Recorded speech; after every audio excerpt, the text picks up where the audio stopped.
You are listening to the Pencil and Paper Podcast Network. Welcome to the Palace of Megapixels. This is Super Mega Crash Brothers Turbo!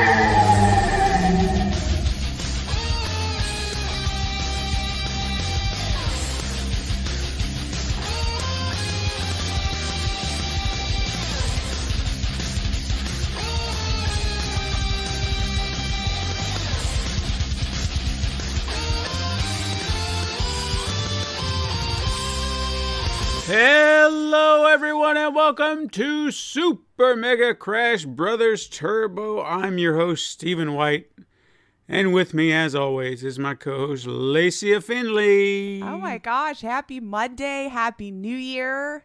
Yes. Happy all the things. 2022. We are back for our sixth, as we're calling it, based on the way Apple and Podbean and all these other things. Six seasons. 6 seasons. Yeah, that's where we're at now. And you know, we have to explain last week because we did plan on returning last week, but you know, had it written, we were ready to go, but then 2 years. 2 years I have dodged COVID, like, you know, the Neo Matrix gif you've seen with the bullets stopping and everything. And I was starting to think I was, you know, God tier, you know, like immune. Like even the vaccine, you're like, dude, I'm fine. I never got sick. Like, you've mastered it. I stopped wearing a mask. I was in crowds and everything, just like, come on.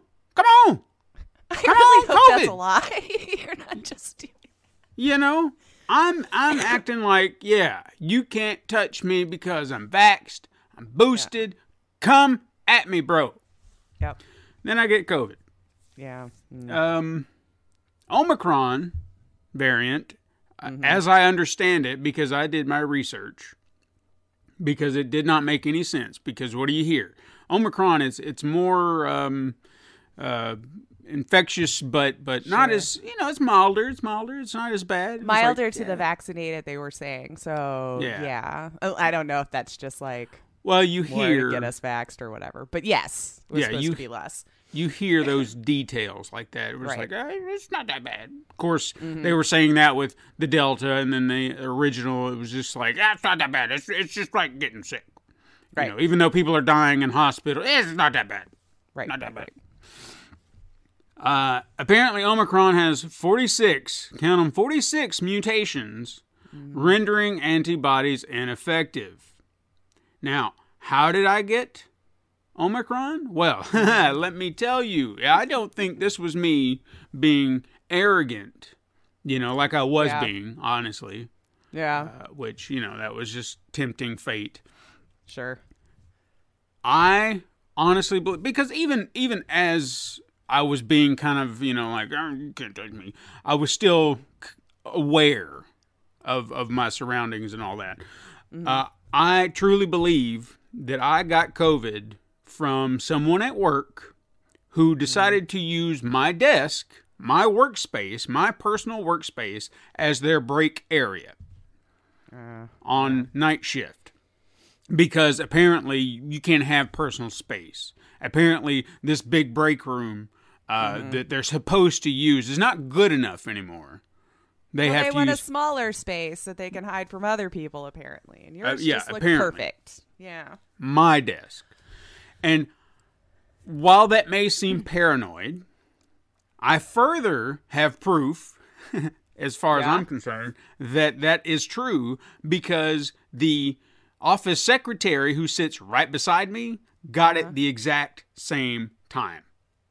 Oh, the boy. Exact same day her symptoms started. We were out the same amount of time. I mean, you can't make this stuff up. Yeah. Honestly, you can. We can, but yes, we're not in this case. Right.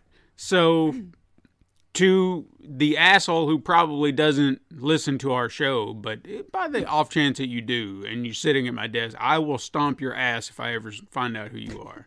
This is a fact. Better stay out of there. Start setting up cameras, like little and look, friendly booby traps, you know. And look, vaccinated, boosted, I got through COVID. Okay.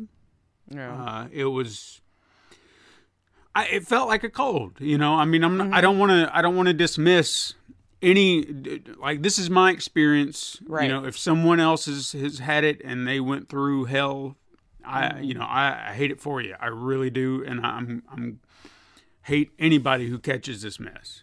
You know, that you have to go through this. I thought I had a cold because it's that time of year. I had a little scratch in the throat, and I was like, oh man, here we go. You know, it's that time. So I just kind of took it easy the Sunday when it was starting to kind of creep up on me. And then Monday, I just felt drained.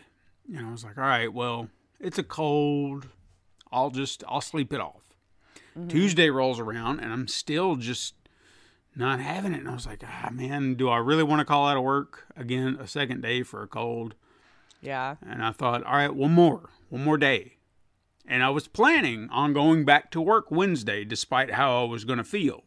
But then a fever crept up on me. And then that, to me, was a red flag. Because I was like, I never get a fever with a cold.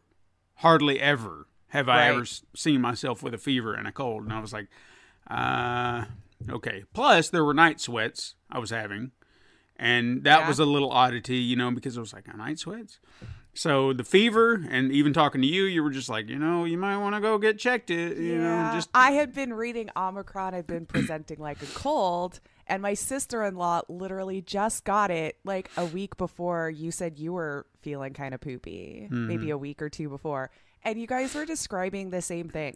That's why I was like, maybe you should check. Yeah. Just to be sure.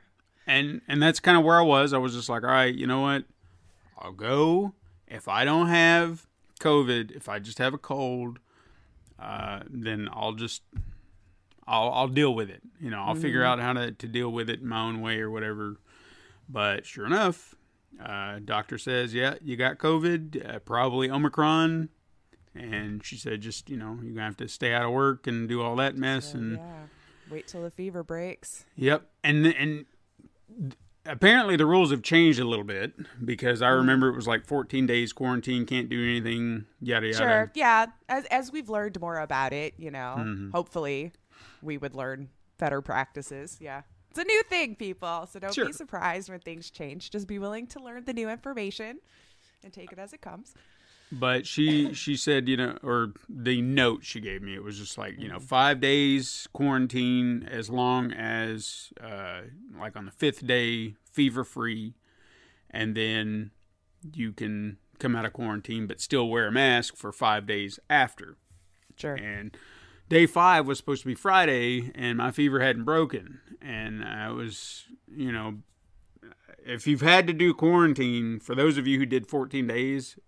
you know, my sympathies, because day 5, I mean, don't get me wrong, I had stuff to do. It's not like I was locked in a room with no access to anything. I had video games, I had TV. I just didn't feel like playing video games, for one. And I did like on like day 5, I think it was, I tried, because I felt like my brain needed stimulation. Just something to focus on. Yeah, yes. because watching TV and stuff like that, it was just like I'm watching it, but I'm just kind of drifting in and out of it, and I couldn't focus, and I felt like my brain needed something. And so I tried that, and that helped a little bit, but it still wasn't enough, and it was still just being trapped in this room. And Saturday, luckily, the fever seemed to have subsided. Sunday, I snapped. You know, I was just like, I can't do this, because not only was I isolated, but I was home alone, you know, Macaulay Culkin style. There was nobody here. I couldn't communicate with anyone outside of a text. Right. And it's lonely, you know. I mean, even being isolated is lonely enough, but if you had someone in the other room that you can kind of communicate to, even though, but they're there. Right. But I was alone, you know, and that just made it 10 times worse. So Sunday, for those this, I know this is an audio medium, but a week ago, I had a beard and a full head of hair. Sunday, that changed immediately because I went on like a full-on cleaning spree of the house. Like I was just like I felt dirty. Like even though I'd been washing daily and trying to stay clean. You still want to be sure before like your family comes home and and that was and I know hair follicles. I hadn't heard anything about COVID creeping in hair follicles, but it was just like something mentally in my head. It was just like everything's got to go. Everything's got to be clean. Yeah. So like even like the beard, I was just sitting there thinking like, what if it's just like lurking in my beard from when I kept sneezing. Yeah. That's right. Yeah. So I couldn't take it. So it was just like everything's got to go. Everything's getting washed. Everything's getting like super hyper cleaned with the bleach and the disinfectants and everything. So the house is very clean, save for like a few rooms that, I was not in. It was just like the primary rooms that I was really in. All my sheets, all my clothes, everything. Yeah. Super clean. And even after that, after I had it clean, I was very precise about what I was doing. It's like, don't touch this, dance around this. Right. Because I didn't want to ruin it. I was like, it looks so pristine. Right. And I don't know if I'm going to get, spread it a little bit more. So I was very cautious about what I touched. Wear a couple of masks while you're cleaning. So yeah. And I did. Reinfect your area. I did do that it was weird, because I've never worn a mask around the house. But I thought, I don't want, because my daughter Piper, she's kind of in and out, 18 years old and got her own little life. So she's not present around the house. I didn't want to possibly infect her, or just like even a trace, like if it was just at the refrigerators, like every time I go out there, I had my disinfectant, get what I needed, spray it and take off. And I would also keep the mask on just for certain things, but, I got through it. And I'm glad you're better, man. Yeah. And Sunday, that when I said that, I had my breakdown because we were supposed to record last Sunday, and it was it wasn't just that. It was just like mentally I wasn't there for it. And I'm sure that had a lot to do with it. And I still think that's fair. Yeah. Like you need time. You're sick. Everything. Yeah. It's okay. And I would say that my energy levels, I would say it's getting better, but I still don't feel 100%.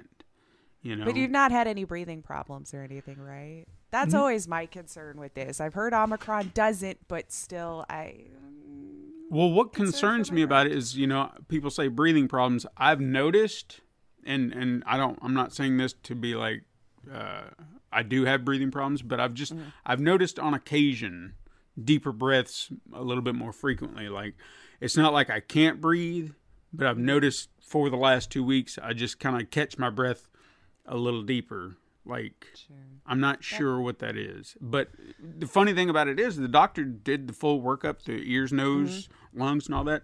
She said I was clean. She's like, you don't have any congestion. You don't have any redness. You don't have anything to suggest that you're in bad shape. Well, maybe it's just being sick makes your body feel under a lot of strain. So even doing small things feels kind of tough and hard, and maybe you were just kind of like, because it was just a little more taxing for your body to do. So maybe it was just that. Yeah, maybe. But I'm through it. I am feeling much better. Yes. To whatever that's worth. But all of you out there, I'm telling you what I'm doing, and I would recommend you do the same. If you've been vaccinated, if you've been boosted, and you feel like you're invincible, I would recommend putting that mask back on. Go back to the way things were, because I've gone back to wearing a mask, like full time. I think it just depends on the messaging going to wherever you live. Because like here, where I live, we never stopped doing any of that. Masks were always still required, especially inside, so it's interesting just to see how every location's treating it just a little bit differently. So yeah, when I'm listening to you explain that, I'm like, that's weird, because like here we never stopped. I think there was like a brief 2 weeks we went without a mask because we were like, oh, if you're vaccinated, it's fine. And so we had like that brief 2 weeks where we were all like, oh, really? Well, then, okay. And then after that, they were like, oh, JK. And we're like, oh. And so then we put them right back on. Yeah. You know? Well, what it is around here is that you have all these establishments who have signs that say masks are required. And then the employees aren't even wearing them? Yeah. No, you have people walking through. You have like less than half of anybody in these establishments wearing a mask.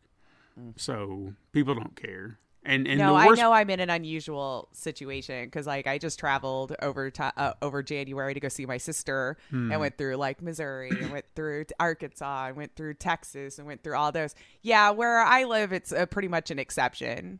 Yeah. As soon as I got out of the city, if I saw one, it was rare. Well, the worst part about it is around here is I think you have certain people, and I won't say all, but I feel like there are some people who want to do the right thing, but they know where they live and they're afraid of, hurting feelings. Like my job, for example, I honestly feel like, I mean, it's daily, we have 3 employees tested positive. We have 4 employees tested for positive. We have 7 employees. 14 was one day. Jeez. 14. And yet they're not changing policy. If they're worried that people like me are going to be upset because they're saying put your mask back on, the people who got vaccinated, we're okay with it. I'm going to say it, we're smart enough to go get the vaccine that if you tell me to put my mask back on, okay. If that's going to temper what's going on around here, fine. Tell us to put our mask back on. I think if you're in a small space that has no ventilation like that, you should just be doing that, honestly. But, well, I thought my desk was a safe space, but clearly it wasn't. So no. But, well, I'm glad you're better. Well, thank you. Everyone, be safe, be healthy. Yes. Keep your mask on. Be aware.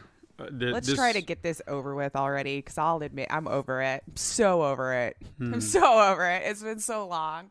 Yeah, it's... but just because I'm over it doesn't mean I've decided to just pretend like it doesn't exist and go about my life as normal. Like right. Some. So I understand we're all over it. But why keep it going longer than it needs to? Yeah. All it would take is just everybody in this country, around the world, get vaccinated. And, it would have been done with this. Wear your masks. Quit spreading it around. Yeah. I honestly, truly believe that. And I'm sure we made it just way easier sounding. Sure. But I think that would have helped a lot more of the mutations not being able to take hold as well as they had. Oh, Let's put it that for way. sure. But I'm no scientist. Yeah. I trust them, though, because they've had the education. I have not. So, yes, I trust them more than, my buddy who read something on Facebook. Right. I mean, and even furthermore, with regards to scientists and the vaccine and everything like that, I understand that some people can't get the vaccine. Right. Okay, so don't mistake. That's why I kind of feel like it's a moral obligation to be helping those who are immunocompromised or little babies who aren't ready for a vaccine yet or any of that. Like, yeah. But I feel like that's been the case with every vaccine we've had. I think we've all just gotten too secure in that because we've never really had this kind of an outbreak in our own lifetime. Yeah. So, we've just kind of treated a lot of our endemic stuff like, well, it's just how it is, right? That's just life. So, I mean, even my nephew, about the time that I had COVID, I found out he got it. And, he's an infant, he's not even a year old yet. Yeah. And he got the Omicron. He got it from daycare. And there's nothing you can do about that. Oh, yeah, he's perfectly fine. They said he had his first rough couple of days, and then he bounced back. So he's doing all right. They can't even understand what's happening, man. But, look at it like this. I mean, maybe he his antibodies will just kind of fuel it up, and then he'll be like super immune to COVID. Wouldn't that be amazing? That would be nice until we get a new one. Jesus Christ. Until we get new mutation. Yeah, what are we going to name the new mutation? Because we've had... Oh, I think they're going through the Greek alphabet is what it Oh. is. So I think we as a human race get an achievement if we make it all the way to the end. So what's next? I Beta, don't know. gamma? The alphabet, like I don't in either. order. So whatever, I guess. And there may already be several named. We just haven't talked about it because it hasn't been moved around a lot. Right, right. We've had the A through O or whatever O is. I'll be honest. I should look it up. I'm probably speaking stupid. I don't speak the language, so I apologize.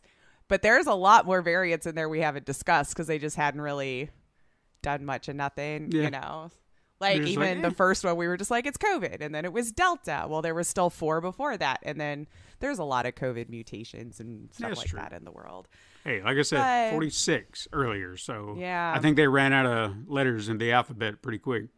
Well, there might just be like one spike off or something. However, they could decide it looks different from the original in this case, I guess.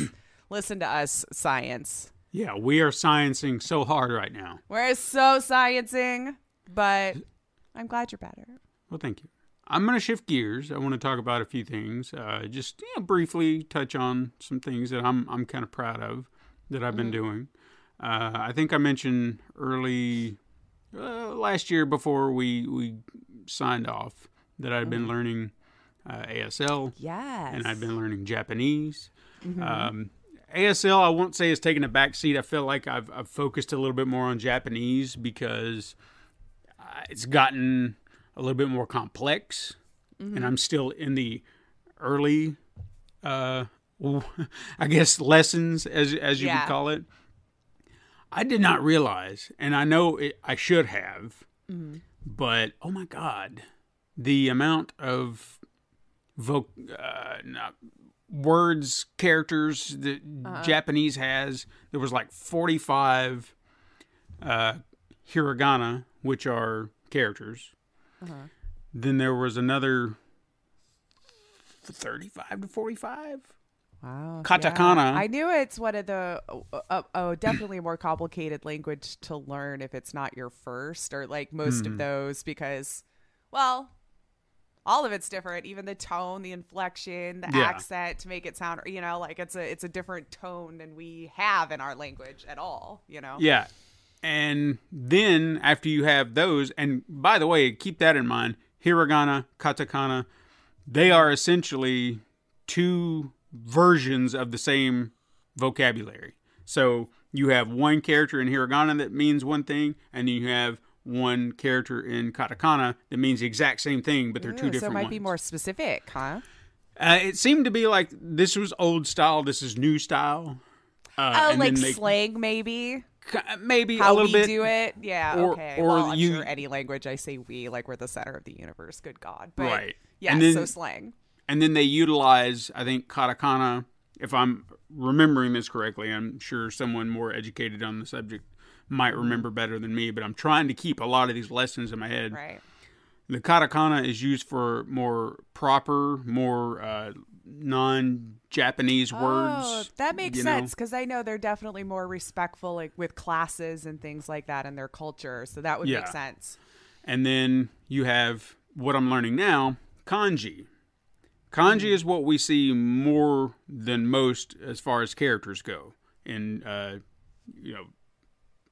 billboards, signs, things Maybe like that. more common language Yeah, or something. they said it's kind of a combination of Chinese characters and then Japanese characters kind of put their own little spin on it with their own inflections, their own language, and things like that. Okay.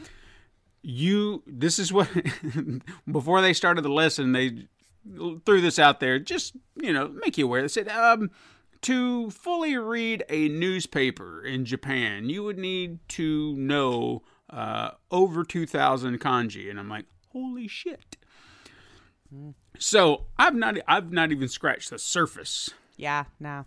But- I heard it takes a long time, man. I feel like I'm doing better reading it right now than I am. Like if you were to say, "Hey, say this," I would have to sit here and think on it. Now, if I had a sentence in front of me, I could probably read it like that. That's kind of like how I am with Spanish. For some reason, if I see it written down, then I'm like, oh, sometimes it'll click with me, but not necessarily hearing it, because someone who's really good at it will breeze through and I might miss some stuff. And even hearing it, you know, like they'll have little audio clips where you can kind of listen to someone saying something. It's like, hey, what are they saying? And you're just like, da, da, da, da, da. And I'm, instead of understanding the full sentence, I'm picking up on words. So it's just like I'm grabbing this word, that word, and I'm structuring the sentence based on what I heard. And I was like, oh, okay, I know what you're saying. And I don't know if that's how some people translate, like if that's how they work. But again, I understand I'm not even that deep into this. Like I have a 2-year plan. So I'm not even anywhere near where I could be in 2 years. So I'm trying to keep that in mind as I'm doing this, because even as I'm looking at it, even as I'm studying it, I notice that I'm picking up on stuff. I notice that I'm retaining certain knowledge, but then some things are still kind of, you know, like even certain characters I'll look at and I'll struggle with, because I'm like, I know what that is. But for some reason, I cannot associate it with something. And then there's others I can look at and immediately know what it is because I've associated something with it. And it's a different cadence, a different way that we describe things, you know? So, like, yeah, that makes sense. Keep with it. And even, and speaking it, like you said, different ways of saying stuff. I have to, like, there's 2 characters that's almost used exclusively in any sentence that I've noticed, and it's de and su. Okay, and it's almost like if you're saying, I'm trying to think of something like I speak Japanese. You know, you'd be like, say I'm going to try, and I'm going to find. I can't even think of this word for speak. Anyway, it doesn't matter. De and su, but if you put it together, you say this. There's no su. It's this. And sometimes you visualize it as saying de su, but you don't say that. And that's another thing too about how they pronounce things, is you have to be very specific about how certain things just roll off your I'm tongue. sure, yeah. And it's fluid. It's great, but mentally you're looking at it one way, saying desuka, and then they're like diska, and I was like, oh, okay, I got it. We're trying to say everything and hit it all very hard. Yeah, they just you know, right, blow through it. But hey, it's a work in progress. I'm really working on it, and I'm hoping at some point I can be very fluent, and I can come on here and say, welcome to Super Mega Crash Brothers Turbo, and in Japanese. Wouldn't that be amazing? And that we would get a be whole nice. new audience. Yeah, maybe. I mean, they'd understand half the pod. Yeah, and I would have no idea what you're saying, and you would know both. So it could be an interesting blend one day. Yeah, we could. Where I just keep responding to what I think you said. It could and then be, anyone who speaks both languages could be like, wow, this was like the most horrible conversation because nothing makes sense. It could be like how they used to film certain Japanese monster movies back in the 60s and 70s, where like you'd have an American actor and he'd be speaking English, and then you'd have a Japanese actor speaking back to him in Japanese, and you're like, what are you doing? But then you dub it over later just to kind of figure it. It's like, there, this is for that person, this is for that person. There you go. See? Yeah. And one more thing. And I know everybody's excited. It's like, hey, this is a gaming podcast. Why aren't you talking about gaming? 30 minutes in. We'll have to put like a little disclaimer at the top. Like, you could skip if you want. I knew this was going to happen. By God, we haven't spoken to each other like this in over a month. A long time, yeah. I mean, we chat through text. It's not like we don't ever talk. But you know, I'm just saying. Anyway, one last little thing I wanna be proud of. Mm-hmm. I think I have it written down here. I don't remember how long it's been that I've been on this journey, but and I don't want to say that COVID was to blame. I was getting there. I think it just kind of pushed me there. I finally reached what is considered a healthy weight. Well, Like, congratulations. it was my goal in my app, and it was like, what's the ideal weight you want to be at? Your And I was like, height and Yeah. bone structure and all of that. I just science. figured, okay, well, you tell me what my ideal weight is, what was not considered overweight anymore, and then that's what I set it at, and I've finally Look at you, achieved it. skinny. Yeah, I mean, hey, it took me. I mean, I could tell over the I know last you several can. years quite a bit. Even when I saw you over the summer, I was like, man, you really have. And you know what? What's funny about that is I am now 30 pounds lighter than I was when you saw me. Wow. See, I felt even over the summer you had to be about there. Mm-hmm. So don't keep going though. We don't want you to disappear. No, I'm so happy about should it be. because it's something I've been maintaining. It's not like I had this moment where I started down this road and then I hit a wall and started going back up. I've still maintained the idea of what I'm doing, because I know when I tried this before, at one point I had a struggle where it was just like, I don't know, and then I go back to this. I say It's for the hard adjusting to a new lifestyle. Oh yeah. Yeah. I mean, I would say, I don't want to say that I'm vegan or vegetarian, but I do think that way. When I'm choosing my foods or I'm choosing how to prepare things. That doesn't mean that if someone said, hey, you want a turkey sandwich? Sure. Right. I mean, I like turkey, it's still good, but I don't go out of my way to eat it constantly. You don't build your entire meal around it. Right. And to some degrees, I've even found certain adjustments to certain things that I've done. Like one breakfast that I love, eggs, sausage, biscuits, but it always gives me heartburn. Always has. And Probably that sausage. Yeah, exactly. Yeah. Found some plant-based sausage, can have the same breakfast, no heartburn. And really? See, I think it was always the seasonings that gave it to me that makes sausage. Then I was like, I don't know what it is. I genuinely think, for me, there are certain foods that I can eat separately from something, but should I combine them with another thing, it's like it sets off this chemical reaction and causes the acid and stuff like that. So, I feel good about myself in some ways. I say in some ways because, how do I say this? I feel like my body could physically look better. It's not perfect. Like I'm not a sculpted like goddess. a trim or like toning up or something. Yeah, I feel like, I could get there at some point. Mm-hmm. I think that's my next goal, is to tone my body and get rid of all the little extra fats and whatnot. Sure. But no, the fact that my clothes are saggy. Like I have some pants that used to be so tight, and now I feel like those are always the most exciting days when you could put on those old pair of pants again. Mm-hmm. Yeah, mine are back in the closet again, but I remember the day. Mm-hmm.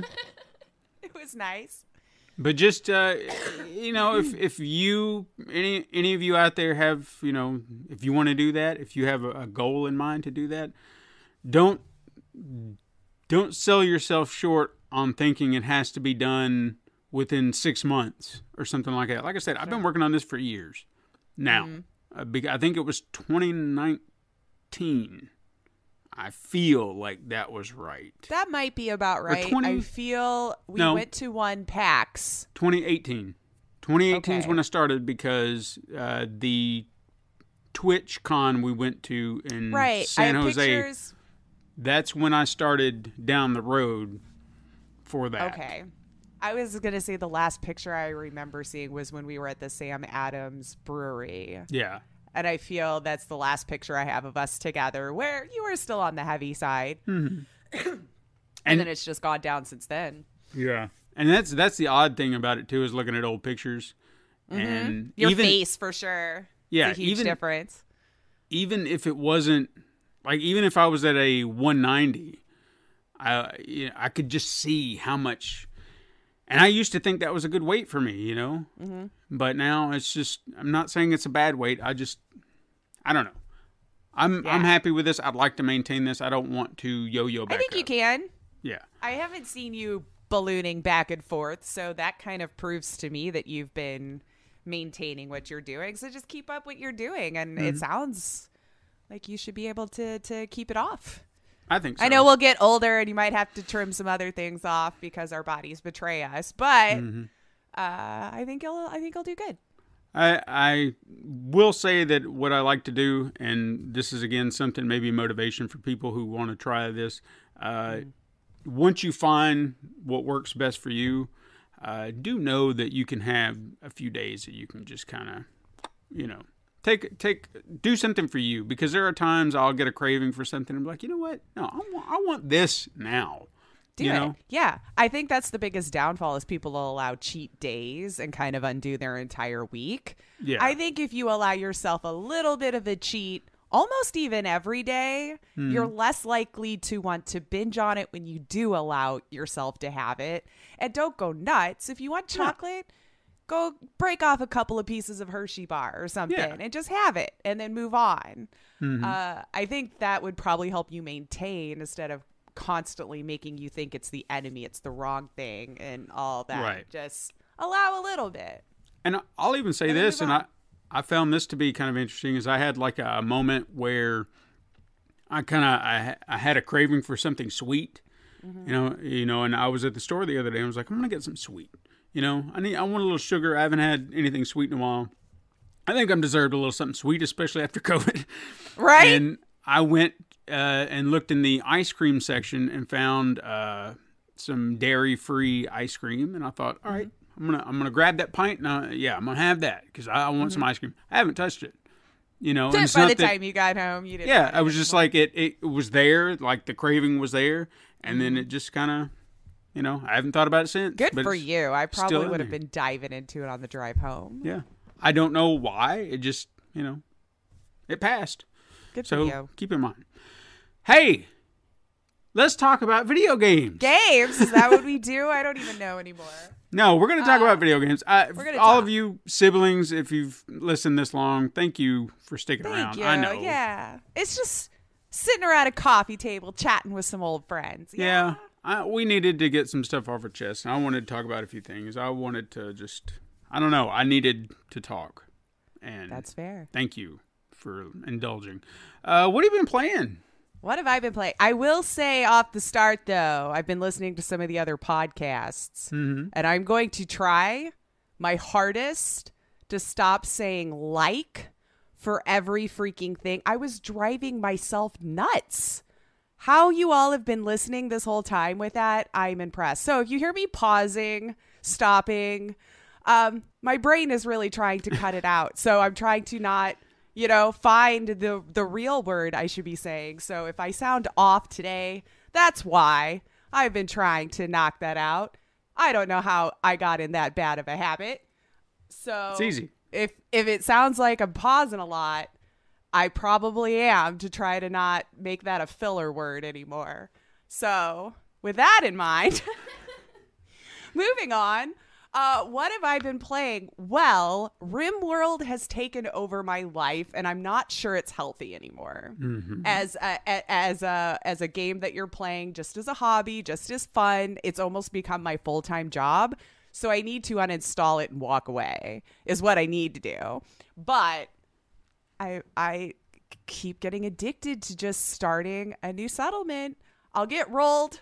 I'll eventually die because I keep trying the permadeath option, and I don't know why. I'm not mentally stable enough to accept something is just gone.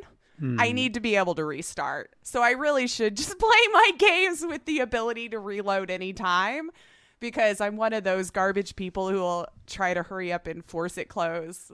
Don't save that death. I want them back. So, yes. That's what I've been doing. It's just constantly rebuilding new RimWorld people, because I still haven't been able to get to the end where I've built the ship and we get out of there. Something always happens to where I lose a bunch of people, we die, they get kidnapped. I watched one get kidnapped last night, and I was trying to get my other pawns to go after him. I'm like, go. He's your healer. Go get him.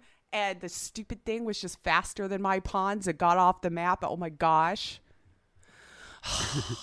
So out of rage, I shut that one down for a moment. Okay. I needed a moment to get over their death because they were making me masterworks and legendary furniture and clothes. And these stupid raiders just stole them. And I don't know where they are anymore. They're gone forever. But Not for Broadcast, though, dropped their content for the last. So it's fully out now, everybody, start to end. Your entire story is there.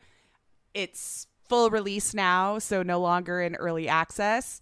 Okay. So intense how it ended. Well, I still have to go back and play the other one because there's more than one ending. 'Cause Right. it just depended on who you sided with or not at all in this crazy dystopian universe that they've created.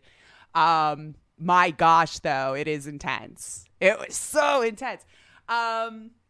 You know me. I love this game. Go buy it. Go support this team. It's just such a fun, unique way to do a game that I can't stop singing its praises. It's really good. I hope they come up with some more really cool stuff like that. But yeah, so you got whole thing's out now. I got more 40, like 20 something more achievements now I have to get, which is first game I had them all.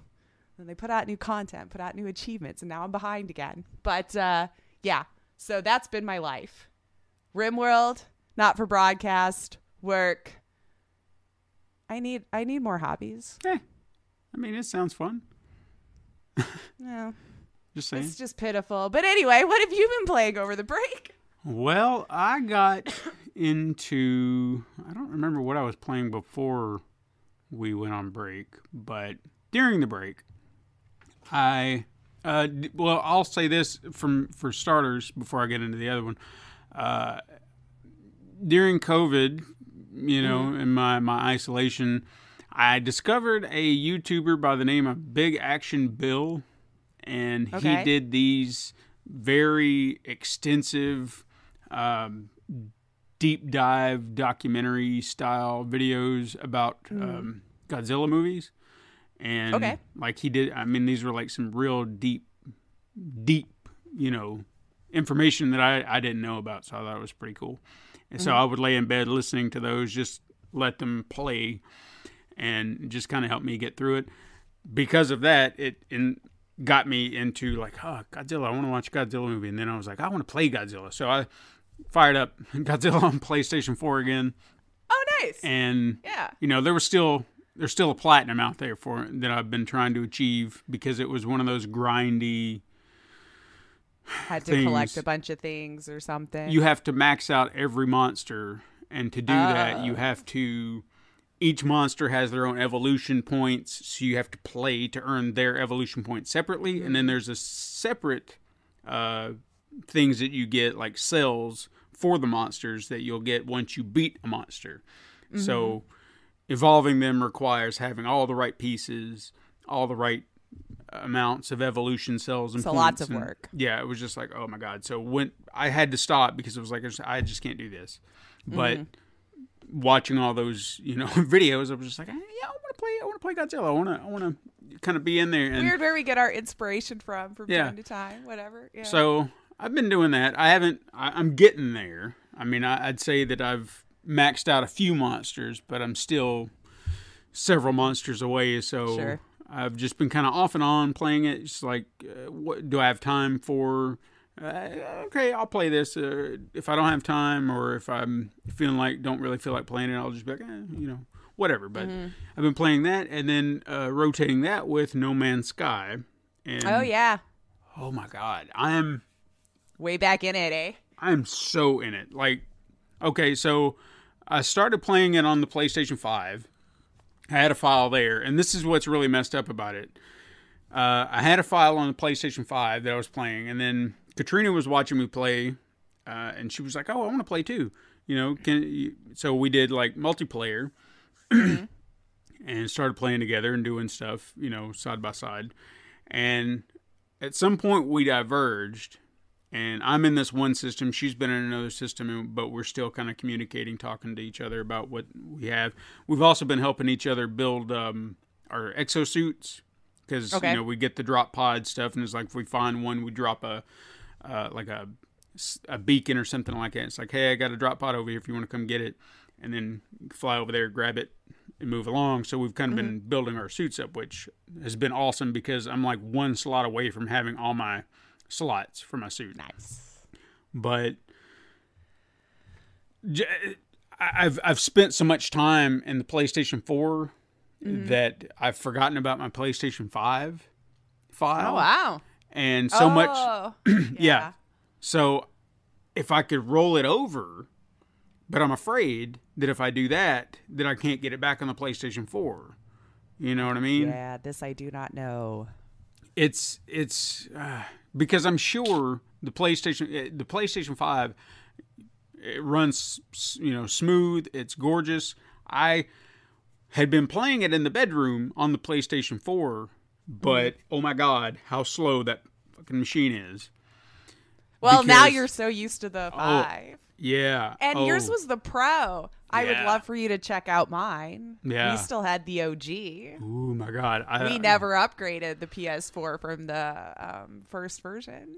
Well, the biggest issue, I mean, it can be a little glitchy at times on the PlayStation 4 Pro, but the one thing that I noticed, like where it really just sunk in, is you can have teleporters now to where, if you build a base, you can have a teleporter. You can bounce from there to a star system or to wherever you have a teleporter. And you go through a teleporter and it's just like at least a minute, if not longer, of just going through this teleporter going, okay. I'll get there eventually. PlayStation 5, boom, 10 seconds tops. Yeah. And it's just like, oh my God. That was the first thing the Hubs noticed too when he popped in No Man's Sky for the first time on PS5. He had been so used to just setting it down and walking away to come back for it to finish loading up the world. Yeah. Couldn't do that anymore. You better be ready when you sit down.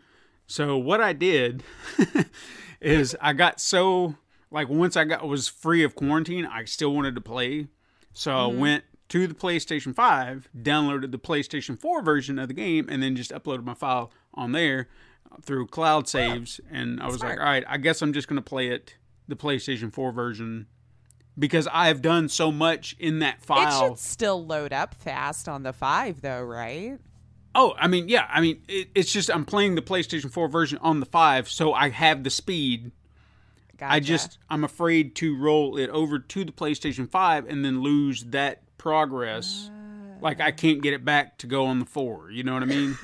I don't know if it would go back to 4. Right. I feel you can go from 4 to 5. Yeah, I don't know if it would go backwards though. Right. So I'm Never tried it.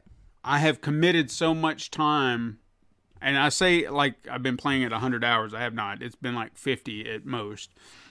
That's still enough time to not want to lose. Yeah. Oh, everything that I've done, I have a huge base. Like there was a planet. No, it was a moon. Matter of fact, I found a very habitable moon. Didn't have acid rain or toxic environments or whatever. It was a very nice tropical habitable place. Yeah. I found this nice flat surface on top of like a mountainous area, and I thought, oh, this is a good place for a base. So I just kind of leveled it out a little bit, built a small little base, and now it's grown to such a massive size. I have a vault that I built, and I'm so excited about it, about what I did with it, and I'm going to expand on it because as I was building it, I didn't quite have a structure in mind, and now that I'm looking at it, I'm like, I need to work on this structure a little bit. It's starting to get a little wonky, but we'll get there. I'll figure it out. But you walk in and there's just like storage containers wall to wall, and that's where I'm putting all my extra stuff. So I have one vault for elements, one vault for gases, one vault for agriculture. Sure. I'm making use of everything. Got organization. Yeah. I've got a botanical garden. See, that's what I would get addicted to was the collecting and making my base. Once you start, well, now I could just well, I could build this, Mhm. and then off you go. Oh yeah, and they keep missions going. I mean, there's so many missions, not just main missions, side missions, all the things you can do just to kind of keep it varied. Furthermore, right near, like a minute, I don't even think it's a minute, just like right across the way, I found a settlement, which I am now in charge of. Ooh. So now I get to go there. And they're just like, hey, the citizens are happy, or the citizens need something. What are you going to do? And when I got there, they were in like dire straits, so much debt. So I put my foot down. I'm being like the boss around there, and it was like, look, you don't need a bar, you don't need a dance hall, or all this crap. You need to get your production up. So we're going to work, and we're going to get this place up and running. And then when you have profit, then we'll talk about adding recreational activities, but your asses need to get to work. Yeah. Yes, boss. So I've been taking care of that settlement, taking care of my own base, doing side missions. I have 2 ships now. Okay. I have a ship that I use for, regular travel, if I'm going here, going there. Then I have a starship. Look at you all fancy. Yeah. I have a starship that I'm building to be my primary attack ship. So if I'm going after pirates or something like that, whip out my ship, and that's my gunner ship, so to speak. I got a freighter, huge fleet. You're just living the high life right now. There's just so much to do now, so many things that I'm sitting here juggling, and I just love it. And I finally have money.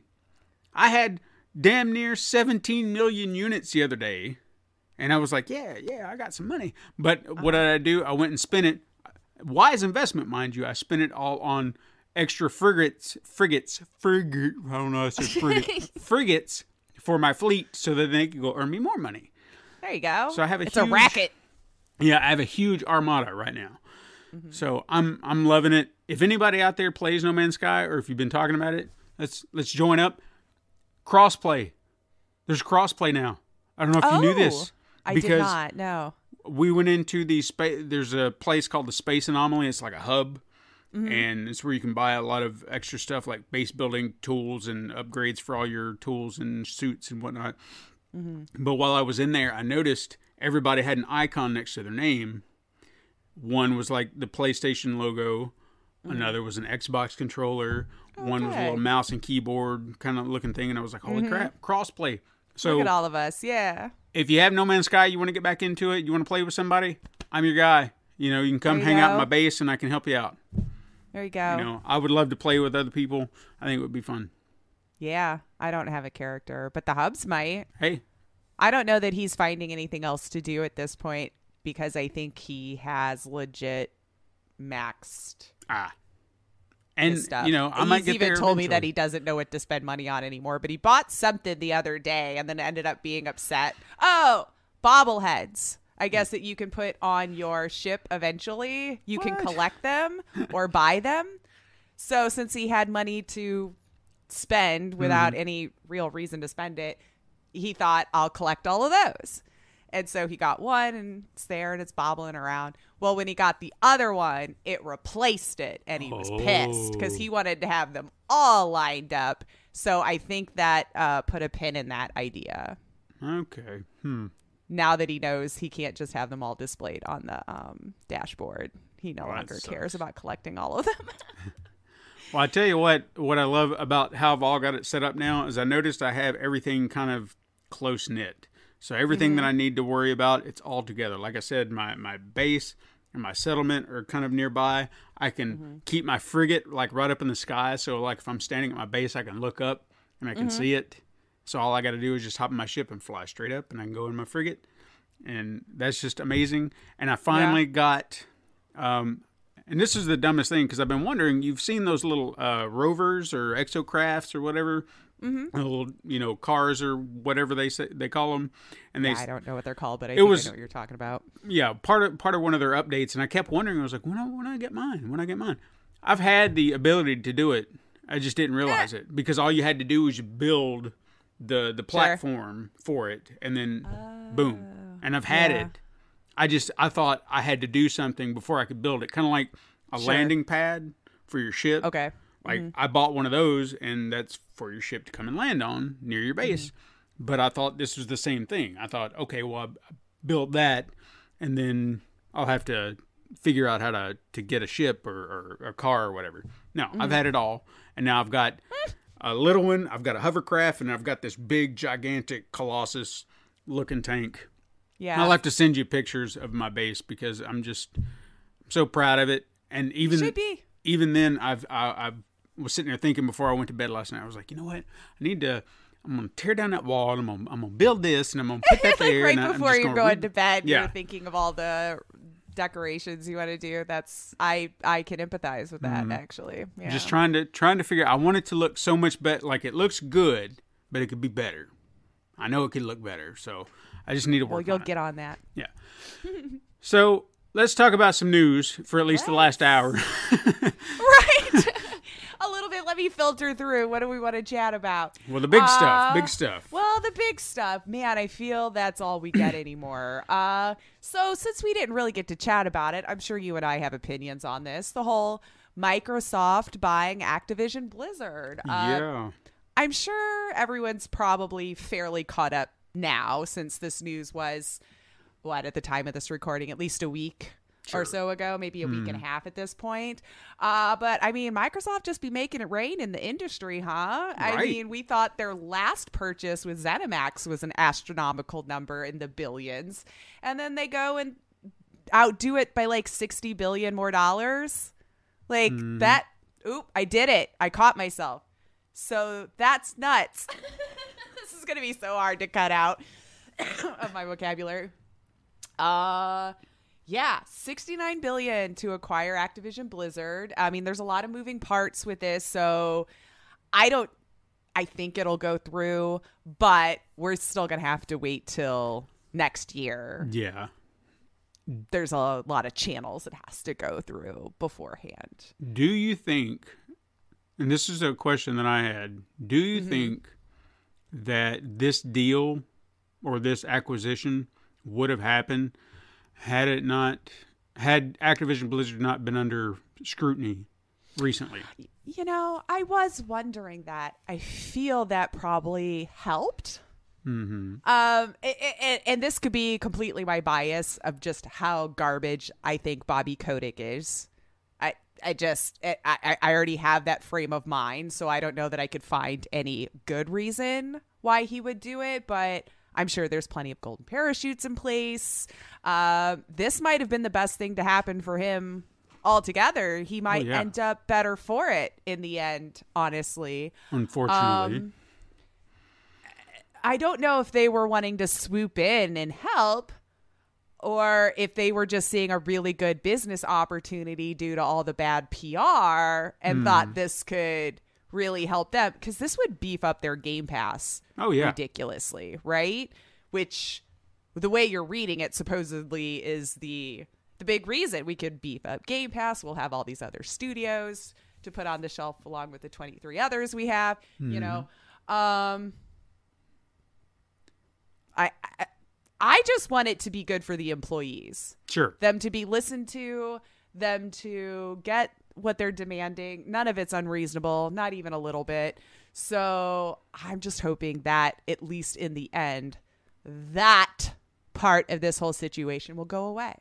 Because they do sort of have a hands-off approach when it comes to, I know there's been exceptions, but kind of just letting them do their thing, buying a thing that they already knew was successful, had a good team, had smart people, and then here's just maybe some more money to make it better, or that's my hope. I think the one thing they should do immediately is clean house.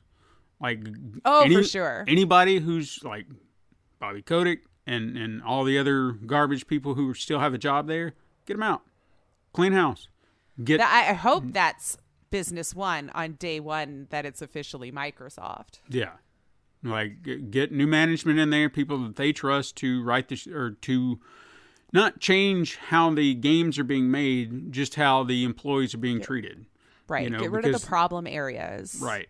Get rid of the people who weren't making the, filling out the correct paperwork for complaints. Get rid of, yes. yes to everything you just said. I would. The way it reads, Bobby Kotick is only supposed to be staying on through the end of the sale because, well, let's be real. He has so many ironclad contracts, I'm sure, with having owned this company that even after they buy him, it might be a little hard to boot him.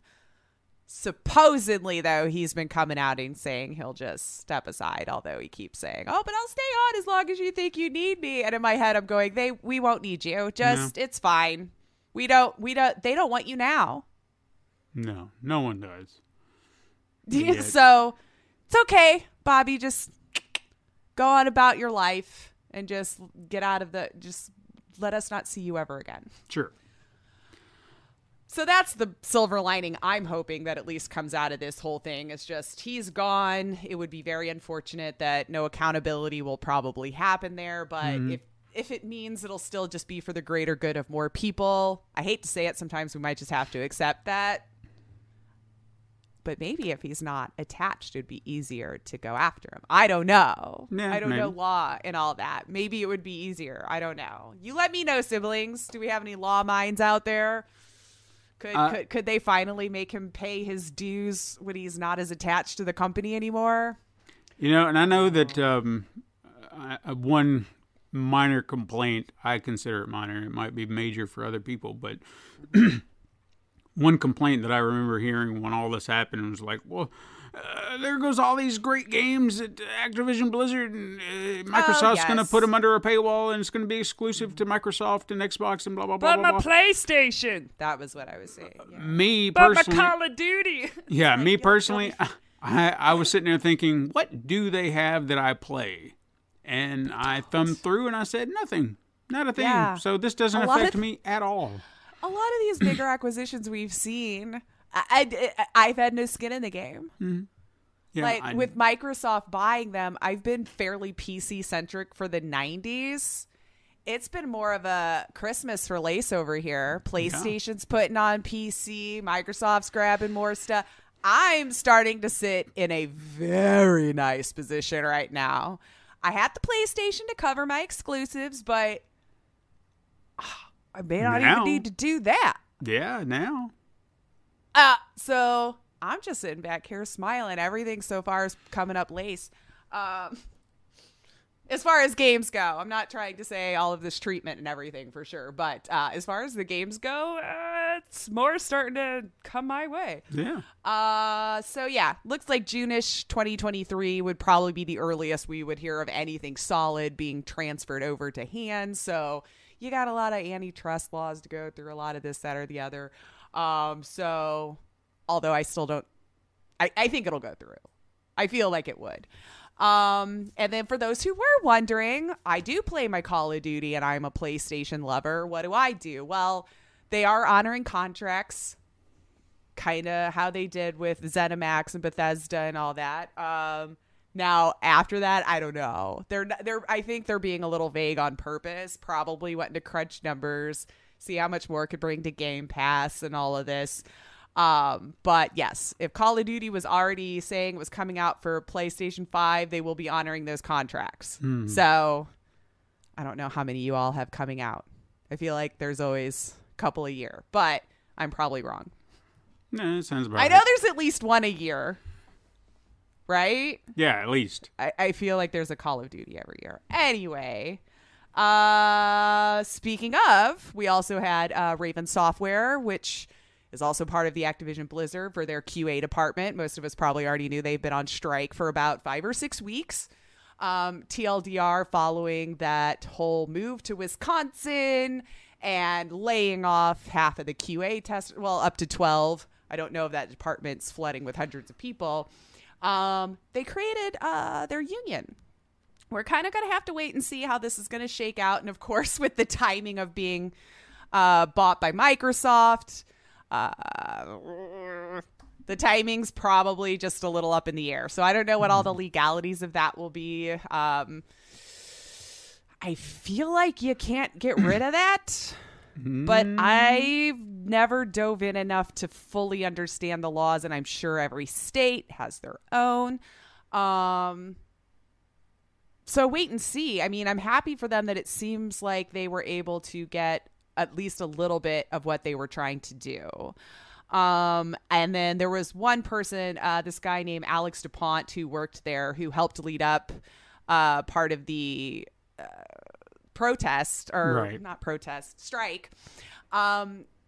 He had his contract extended, but 12 of his friends were laid off. So he was helping out with that. Felt very confident with Microsoft taking over at this time, saying the same thing. He felt like he's seen them take more of a hands-off approach. So maybe it'll just be better for them at this time. So good for them. I hope it works out. If nothing else, at least till the end of the sale for the people you're working for now. Yeah. So congratulations on that. And then the last thing I have about Microsoft, it was just a Microsoft kind of a couple of weeks. They were investigated by the UK's Competition and Markets Authority into Microsoft's online subscription, Game Pass, their gaming service. Be making a few changes, but this does not sound bad for us at all. It sounds really good for the consumer. This organization, which I'll just call CMA for short, the Competitions and Markets Authority, discovered certain features about the auto renewal as it was doing a wider investigation into online gaming just in general. So the concerns they brought forth was in its clarity about the auto renew, ease of disabling it, more upfront about how much it costs when it comes out, things of that nature. Basically, when customers keep services because they make stuff way too hard to cancel. I'm looking at you, AT&T. So we always end up paying for more because we know the hassle. Like, why do I have to call to cancel when you let me order everything? Just whatever. Hulu. Soapbox I'm on. Oh, no. I'm going to go on a rant real quick. Well, since you brought that shit up, because this is the dumbest shit I've ever heard in my life, okay? I had to deal with Hulu for that exact same thing, okay? Get this. Yeah. Now, granted, I understand. I do understand part of this problem. It was my fault, okay? Okay. I got it. Last year, I signed up. There was a deal. They were like, hey, 1 year Hulu. Oh, yeah. Pay it up We were front. waiting for that to be up so you could go to the ad-free version. So Yes. they were just like, hey, and I didn't think about it. When I saw it, I thought, oh, you're offering me the thing I've got now, but I can pay it all for a year? Great. And then I went, boom, here you go. Here's my money. And they were like, yeah, you paid for an ad-based Hulu plan for a year. And I was like, shit. So I went to see if I could change it. And we're like, no. Yeah. You're locked in for a year. So you're going to have to deal with that for a year. And I was like, all right, fine. I get it. I've already paid for the year. Yeah. I got to deal with it for a year. Now, subscription was coming up, right? It was coming to an end. And they were just like, hey, on this date, you're going to be renewed, for X amount of money. So just so you know, I was like, no, we're going to cancel that right now. Yeah. So I started looking. It was like, make changes. No options to make a change. And I'm like, what is going on here? Why can I not make a change? I could add stuff, but to change my plan altogether, no, I can't do that. And They so, do it on purpose Yeah, because they know the hassle's going to keep you from doing it. And you'll just keep paying for a thing that you don't want. but I'm willing to pay more for a thing. That is weird. It's in that so- case, yeah. So I reached out to someone in customer service and I said, hey, I just, my subscription's running out at the end of the month. I want to change over to an ad-free plan. So if I could do that, that's all I want to do. yeah, And I don't see an option here. She's like, okay, I'll help you out. And then we go through, okay, so, and I had already canceled it at this point, like hit cancel. Like I'm just going to cancel it because in my mind I was like, screw it. That way they won't take it out, hopefully. And I'll just cancel it and then I'll renew it, whatever. And I thought, well, let me go through customer service, see if they could help me out. Ask her. She's like, so it shows that you're canceled right now. So we're going to have to wait until all that goes through. And I was like, well, that doesn't make any sense because I could go on there right now and click the button to just keep it going. So I went back on there, clicked it, and I said, okay, well, now I'm like, I've fixed that. So can you do it now? She's like, no, we'll still have to cancel your subscription and then renew it. So do you want me to do that right now? And I was like, no, because that's what I was going to do in the first place. That's what you just told me was wrong. So if you can't help me do this, then why am I even talking to you? You've just wasted my time. Yeah. Why is this a hard thing to do? Why can't you just give me a button to change it? Because then they can keep taking your money. But it doesn't make sense. I want to pay more, so I don't have to watch ads. I don't understand why these companies do what they do, and then they want you to talk to machines. So I don't think there's really thorough training for any customer service anymore, because that's been my joke every time I called AT&T. The amount of times they'd have to transfer me around to people. I'm like, is there a department that knows how to do this? You start to wonder, what is your training, AT&T? Do you bother, or do you just need someone to answer the phone, frustrate them so much that they just go online anyway? Or, right? Well, hopefully you won't have to deal with this with Game Pass moving forward. So, that was one thing that they were looking into, just because, a lot of people were letting things just kind of go on auto pay because the hassle to cancel just became too great. That even when you sat down to think about canceling, you're like, do I really want to be here for 2 hours? So, they will be making changes. And what the nice thing is it will be international. So it's not just the UK, since, that was where the initial investigation was. So Microsoft will be having better upfront pricing, giving you more info about the membership, making it more clear that this is an auto renewal, how much it will cost, and how you, the customer, can get refunded for an accidental auto renew. Mm-hmm. Microsoft will contact already existing members that are on a recurring 12-month contract and give them the option to end their contract and claim a pro-rate refund. Inactive members will be contacted by Microsoft if it hasn't been used in a long time but are still paying. So they will remind how to stop the payments, and if they continue to not use their membership, basically Microsoft will just stop taking the payments, which any company that would be willing to do that. I know it took an investigation, but still. And then better information and transparency when price changes happen, and make the notifications more timely and clear, to give the customer time to either continue, or agree with a new price, or just cancel without any hassle. So, sorry it took an investigation, but this all sounds like great things for the consumer right now to protect you from paying for a thing you just not have anymore, or not using, or you just forgot because it was a 5-month payment.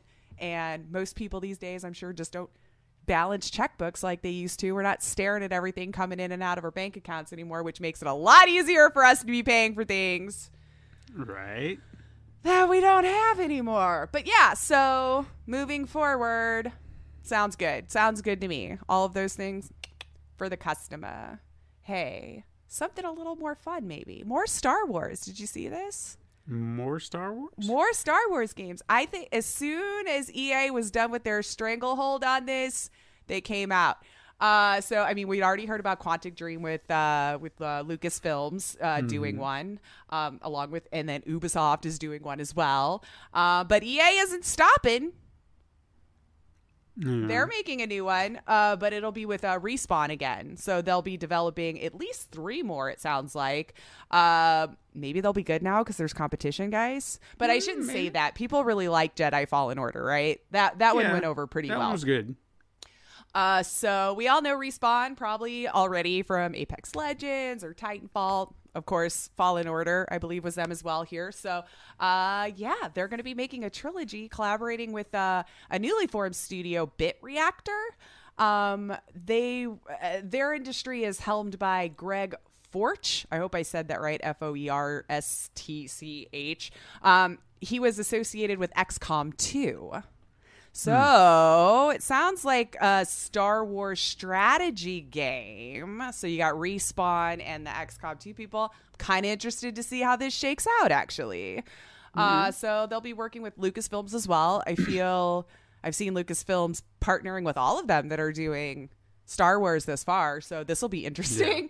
Yeah. So let's wait and see when it comes along in further development. So it sounds like that contract's done and everyone's doing Star Wars, and EA is going to try to keep on doing it. And I fine. You might just have to up your game now that you're not the only game for Star Wars in town. I mean, I'm looking forward to a good Star Wars game. It's got to be something that keeps my attention. The last, outside of Fallen Order, I tried playing Squadrons.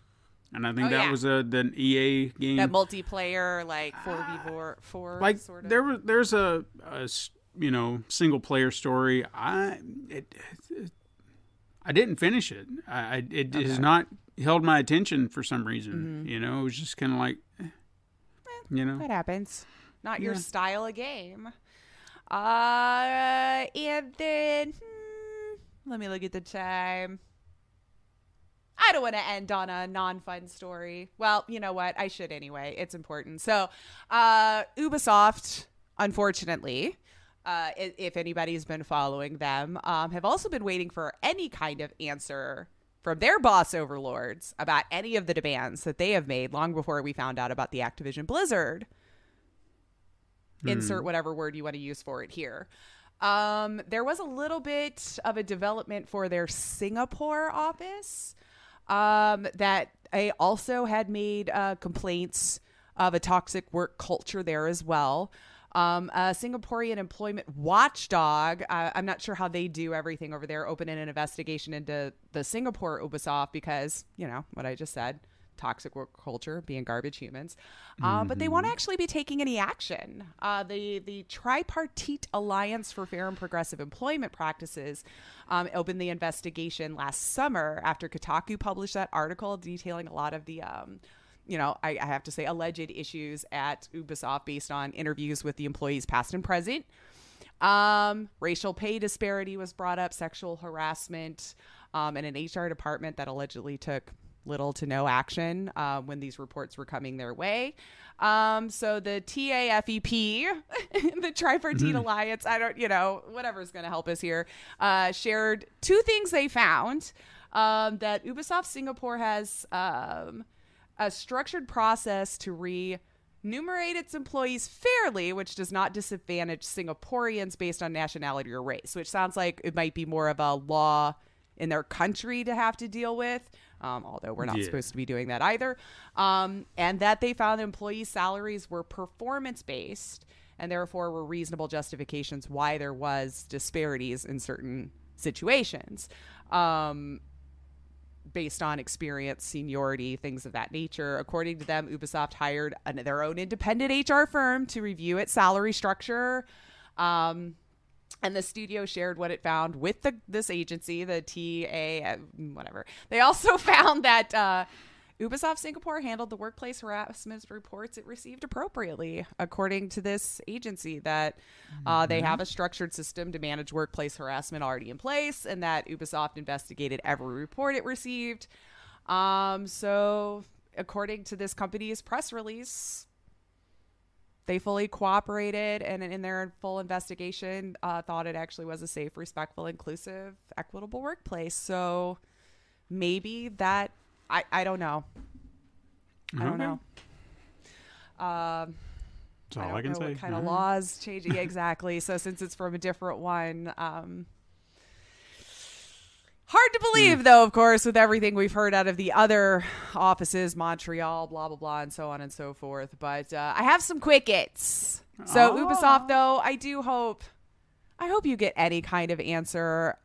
I feel I've been following their Ubisoft Better Twitter as well for a while, well before Activision Blizzard that we knew about. I'm not saying long before they had their issues, but long before it was brought up to where we all knew it. And it doesn't sound that anything has been addressed or even tried to cooperate with them on, according to, the correspondence they're doing on their Twitter. So what will it take? What will it take? Right. They're not getting any kind of response. It's just, wow. Why I stick with indie? I feel any AAA these days, there's something going on that I just can't support anymore. But I do have a few quick hits. Okay. Steam Deck is coming out. Well, okay. Steam Deck is on its way. Okay. February 25th. Mark your calendars if you're one of the ones who, put your $5 down to reserve a unit, because they revealed how it's going to work.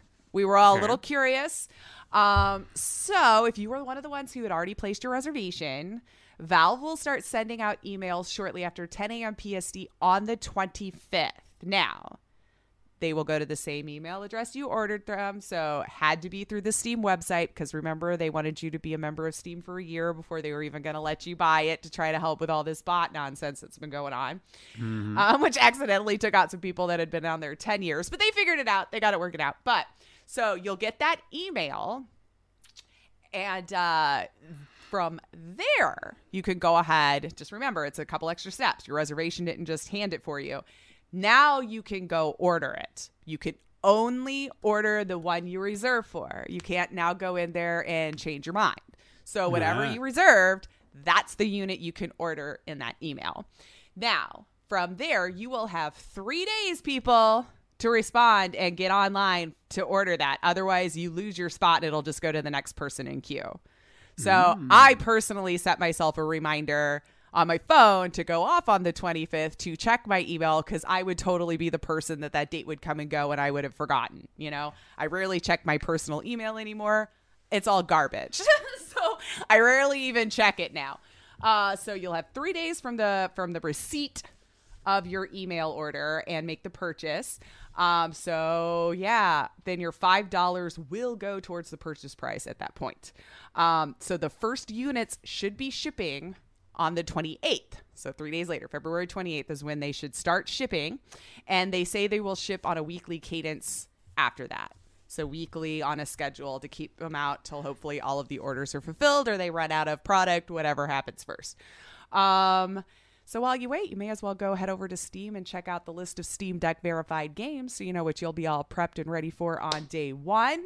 Mostly it was just having to go through games that made sure it had controller support because you'll need that with that. Make sure UI things are easily readable when you're, trying to come from a PC to a smaller handheld device, things like that. I think I'm just going to pull the trigger and go forward with my reservation and just see. I'm kind of curious about it.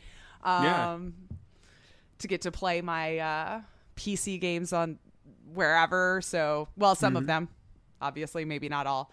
I understand the checklist that they went through. I know some people, but all my game. Well, no, if you look at the checklist, it makes sense that we have to do it that way. Because if it's not controller support, how are you going to play it on the handheld? It's the controller, so, and I'd like to read it.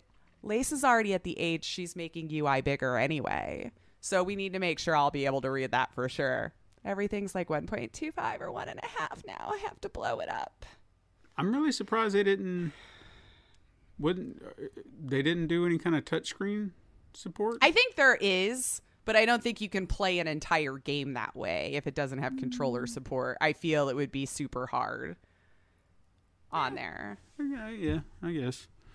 Well, maybe. Hopefully I'll be one. I doubt I'm in the first round of mailing outs, but hopefully by the end of March, let's say, I'll have a little bit to report back on after having to mess with it. So I'll let you know. Okay. I'll let you know when it's on the way and everything. I'm going to pull the trigger and just go for it. I'll probably regret my decision because Valve. Anyway, that's a rant on its own. Evil Dead the game was delayed a bit. But I respect the date they chose as Friday the 13th. So yeah, Boss Team Games and Saber Interactive announced this delay just to give them a little bit more time. It sounds like they wanted a little bit more time to get things just right. So your boomstick will be polished, as he said.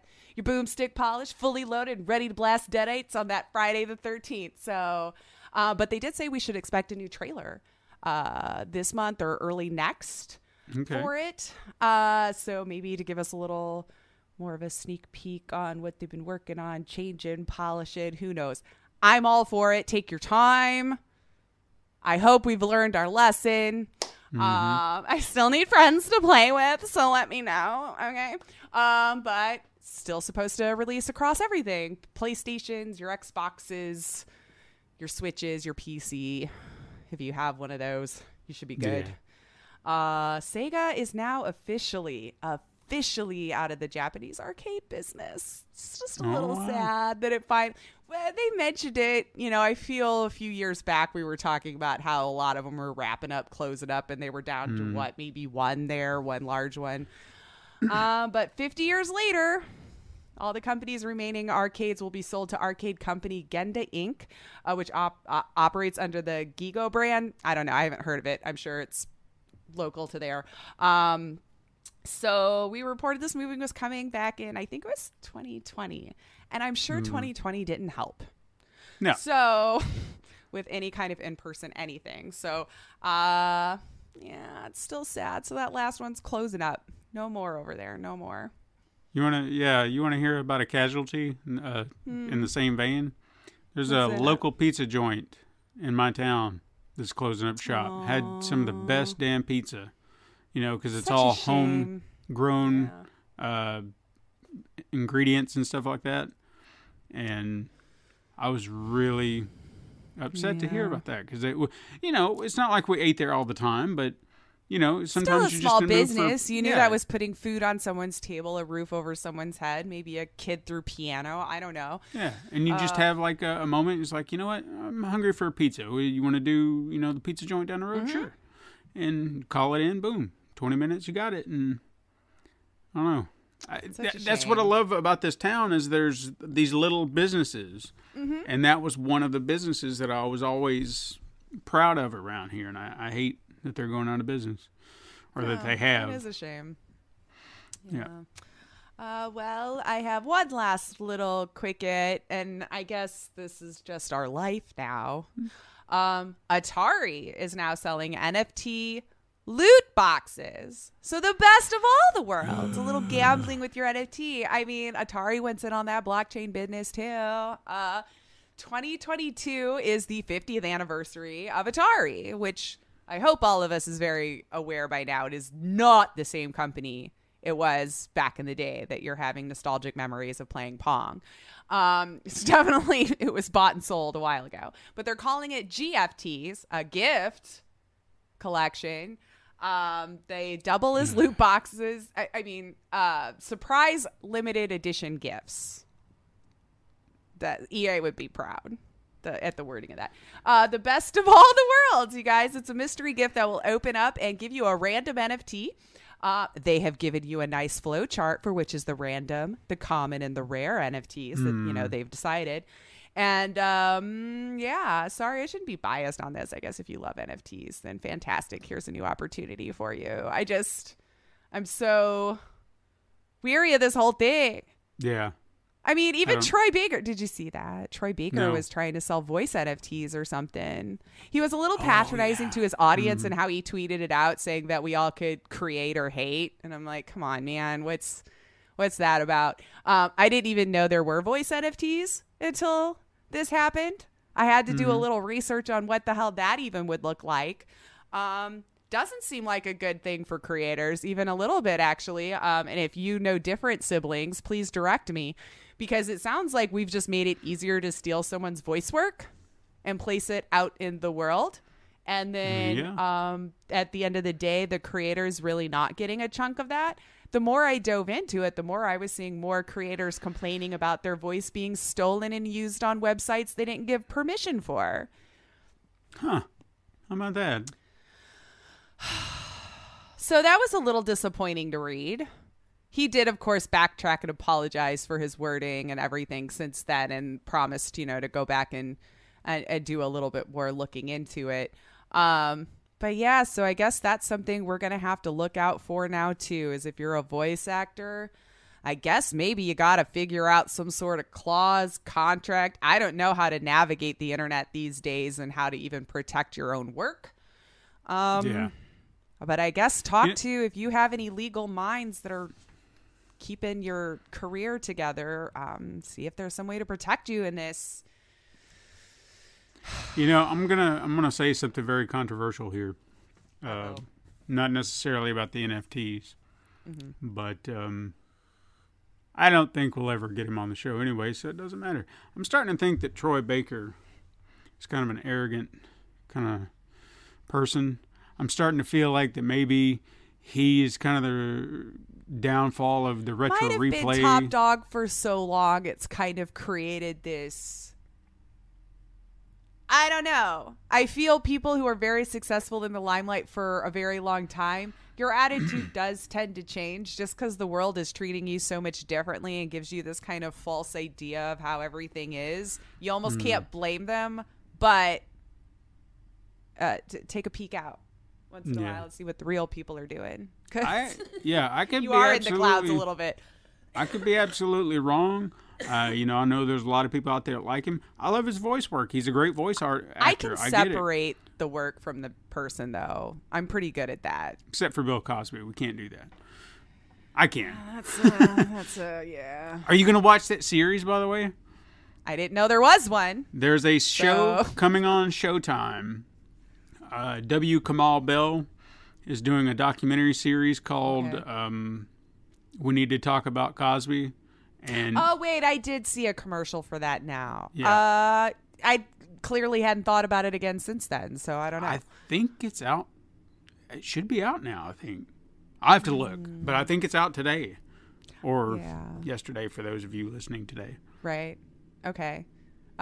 So no, I guess I hadn't had plans up to this point because I had forgotten about it completely. No, it's something I'm curious because we have not, that conversation has not been had. No. Like, how do you do that? Because Nobody knows how. Yeah. I think. And I think we're all that's- like, wait a minute, I still can't wrap my head around it. And I think that's what they're trying to focus on, which it was a great thing because we had talked about this once before where I had watched episodes of The Cosby Grew Show up sometime watching after that, this Like, happened. And yeah. can you divorce the two? And I was sitting there thinking, in my head, I was like, I know the man is a monster, but the material, everything here I'm watching it's good. It holds up. Yeah. And it's hard It's a to, shame. yeah, so I'm hoping they're having that conversation. How do you How do still you separate respect the work? material? Yeah. While looking at, Then maybe I should. That might be an interesting take on it and Yeah. just see if they can offer. Because it didn't really.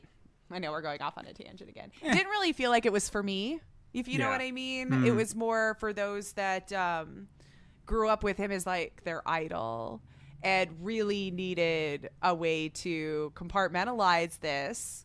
Where I grew up watching him, loved it. I don't think I personalized it as much, right. But yeah, so in answer to your question, I guess I hadn't decided to watch it because I had forgotten about it. But I don't know, maybe they'll come up with an NFT and then we can talk about it next time. Yeah, I kind of agree about that attitude. I feel it's mostly, and you lose a lot of stuff with text, but when you're seeing tweets and stuff and phrased in a certain way where it's just trying to make you feel dumb and stupid for thinking whatever it was they were hinting at before you'd get a chance to say it. Am I Yeah. making sense? Like, let me attack you for being wrong about this from the get-go before I give you a chance to be wrong, hoping that maybe you'll back off because you've already been called out for it. Oh yeah. That's the phrasing I hate, where you're trying to tell me I'm already an idiot for having that thought before I've even had a chance to take it in. Sure, yeah. You know? I mean, Yeah. I'll say that, if I'm upset about something and I'm going to message someone, I kind of go through the motions before I send a text, ensuring that I'm not coming off like a jerk. Well, we Or- never or- can. Yeah, but Because the person on the other end is going to take it in with whatever attitude or place in their life they're in at that. Like, what do you mean, hi? Like, But I was just saying hi. yeah, but I also feel like how you word something can also kind of diffuse that situation. Like if Sure, you come I off, try to carefully do that too. yeah. So if you choose your words carefully, and you can come off like you're being understanding, while also kind of expressing your frustration without coming off like a jerk. So it's got to be very precise. Just don't come up and be like, "Hey, dude, the F." Yeah. I love this thing. And if you're wrong, you could just hate on it, I guess. Or you could get on the train and Yeah. be with the cool kids, It just kind of shuts the door on any conversation and nuance to be had there. But hey, you want NFTs, people? There's 40,000 billion D running around now at this point. So tell me how it's rare. I don't know. God, I even see like late night talk show hosts doing it now too. Gosh dang it. It's taking over my Sad. life and I want no part of it. Speaking of that, Well, have you finished Quickets before I go off on another I'm actually tangent? done. I was going to Okay. pass it off to you at this point. All right, we are done with Lace's portion. Good. Then I'm gonna go off on two tangents about two things that I've been watching, and one since you mentioned late night talk shows, did you ever watch this show that I'm about to bring up? It's something that I missed during its initial run because I didn't have HBO, but I've always heard it was good, and I decided, you know what, I'm going to watch this show. The Larry Sanders Show. Did you ever watch that? I mean, a little bit. He was one that didn't resonate with me Okay. as far as me thinking he was funny or it wasn't my speed, but I'm aware. No, I happened to see it on HBO Max, and I thought, yeah, you know what, I've always heard, and I'm gonna watch this. I actually got through every season of Curb Your Enthusiasm as well. That one had some good moments. I didn't watch it regularly though. So I identify with Larry on so many levels. There are certain things now, mind you, like I wouldn't take as far as he does, but 90% of the time I'm on Larry's side. I'm like, yeah. okay. Yeah, you know, we're barking up the same tree, pal. I get it. But yeah, I would recommend. You know, if he's not your cup of tea, I get it. You know, Gary Shandling was not someone that I always gravitated towards, but if I saw now him, I'm starting to wonder if I had Gary Shandling in my head now that you've said that. Gary Shandling versus Larry David. Hold on, so I know who it is. now Gary Shandling is from the That's Larry who Sanders I was Show. thinking it was. Yeah, Damn it. Curb Your Enthusiasm is Larry David. I didn't mean to crisscross. Oh, okay. For some reason, I totally had Gary Shandling in my head. Continue. Okay, yeah. Gary Shandling, Larry Sanders Show. That's the show about the late night talk show or whatever. That's what it's about. It's like he's a Carson-esque, Leno, you know, Letterman, whatever. Now that I'm looking at his face. And I haven't gotten through, like I'm just in the early episodes of the season 1, and I won't say that it's like captivated me to the point where it's like, oh my God, how have I missed this? But I have been watching it. Like it has not turned me away. Like I'm consistently watching it. And I could see where, you know, a product of its time. I mean, when they're sitting there talking about 90s Bill Clinton election. Most anything from then, like, would it go now? Yeah, it was just, it's interesting because I'm like, oh yeah, I forgot Remember about those all this. controversies? Yeah. So it's remember all those things we thought was going to end our life then, you know? Wasn't it cute? It's a Wasn't fun it little adorable of us. It's a fun little time capsule. You're right. Yeah. And then while I'm still on HBO Max, because apparently this is where I've been spending a lot of my time, you know, during COVID. Peacemaker. Have you watched Peacemaker? I wanted to, and then the hub started it without Why me. does he I always haven't do this had to a you? I don't know. I think he assumed. Well, see, okay. So my little tangent here, it was when I was visiting. We were visiting my sister in Arkansas, and I don't know. She had gone to bed. We were still up. He said, "Do you want to watch it?" But her husband was still awake. I know he doesn't care for those things. I'm like, why don't we just wait till we're home? You know, and just when we get home, we'll watch it. And then I went to visit my other sister with my sister. And then when I came back, he was starting episode 2. Schmuck. Jerk. Well, But no, that was a long answer to your question. I would recommend it regardless. Okay, You know, I do need to at least, just- you know, while yeah. I'm playing RimWorld, I could have it on the side. It's Hey. not like I'm doing anything with my day. If he's got a complaint about watching it twice, then there's something wrong. I don't with think he would, No. actually. He seemed to really enjoy it, actually. Yeah, the very first episode, like they dropped 3 up front. That's the one with John Cena, right? Yeah, I'm thinking of the right one? Okay, yeah.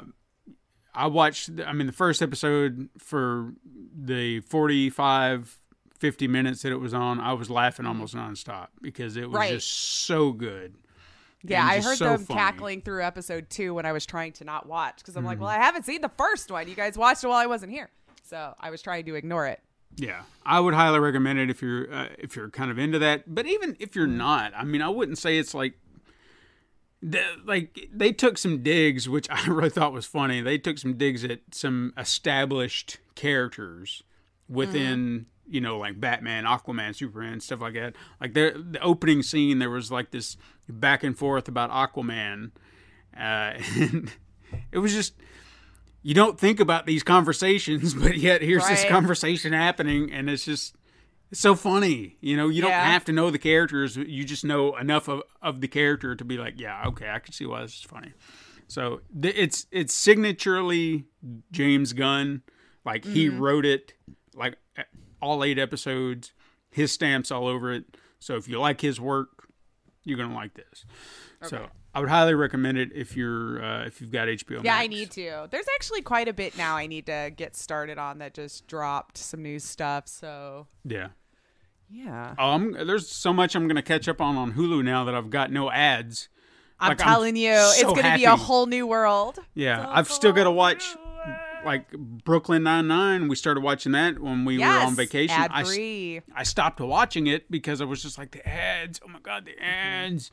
It's not that I didn't want to watch it. I don't know how people do it anymore. Yeah. I did want to watch it. It was just I didn't want to sit through the ads. And that's every fair. time I would sit there and look at something, I was like, well, I'll put this in the later pile for when I don't have ads. Now, I've got no ads. Hear your thoughts too. It's such a great show. I love it. It's one of my favorite sitcoms. So well done. I hate that I missed out or I didn't watch it initially because it was just one of those. Well, at least now. It was about 8 years, yeah. Well, at least now you know it knew it was ending. It got to wrap everything up. So you know there will be a definitive start and end to the series, at least. Right. When you binge, you know all the stories you're falling in love with will have its, you know, they'll wrap it up for you. Right. They'll wrap it up. It wasn't canceled unexpectedly, and then we were all left crying. Right. All right, I got one more thing. I got one more thing. Is this our headliner? Just chatting? No. I hope so. Yeah, my God, we're at an arrow 40. No. This is. I had no headliner because you know, my head wasn't in it. I was playing catch up at work and all that stuff, so I wouldn't have had time. That's fair. We clearly know how to fill time. But no, I wanted to talk about this, and I would love to get some sibling opinions on this because I have to know, and I'm hoping there's someone out there who has done both. Okay, because for me, I'm of one mind, and I've heard these debates. The Office. Okay. Yes. Okay, I know there are so many people that love the American it's like version a cult. Yeah. of The Office, but during COVID, I saw it on HBO Max, the British version, the original version, the version that I watched initially. Like when I heard about this show, I don't even remember what got me to watch it. We initially got it a few years later, I want to say anyway, though, because it had been on TV there for a couple of years. Yeah. Something like that before. I can't remember like what led me down that path to find it. I feel like I was listening to I read an article or something like that. It was like, hey, this show called The Office is really awesome. And I was kind of in this mindset of movies and TV shows. It was like, well, if this is the highbrow quality stuff, this is what I need to watch. So I went out and like bought the DVD set of like the entire series. Oh, wow. And I was like, all right, I'm going to give this a go. Hopefully I'm going to like it because I just spent money. You just committed, yeah. And I did. But I hadn't watched it in a while. I rewatched it when I was down and out, and it's so good. And it's so small. We're talking like 12 episodes and then a special. Everything you want is there. Like even the Tim Dawn relationship, which is the Jim and Pam, I think. Yes. Yeah. Everything about it so encapsulates everything you need right there. You don't need 9 seasons, in my opinion. Sure. It does what it needs to do. Well, we like money. Yeah.